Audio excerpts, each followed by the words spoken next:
back tomorrow. Don't be sad. Not for Latino. Kasi wala namang sambal Latino eh. Naghanap ako ng butang. She was hungry, DJ. Okay. Naghanap Latino.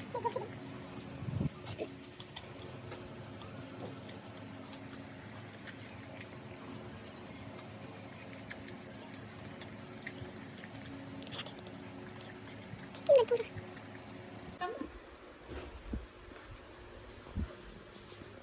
Are you worried? Sleeping na. Good.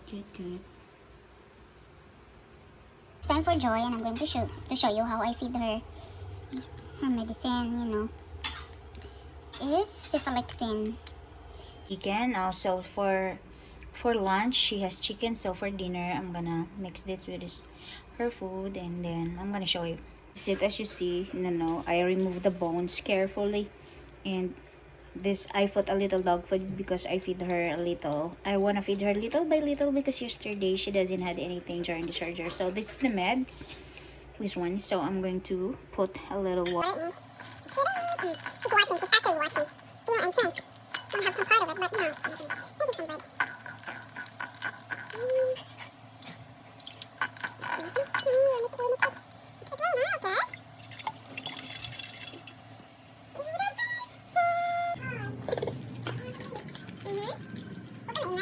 muted. And he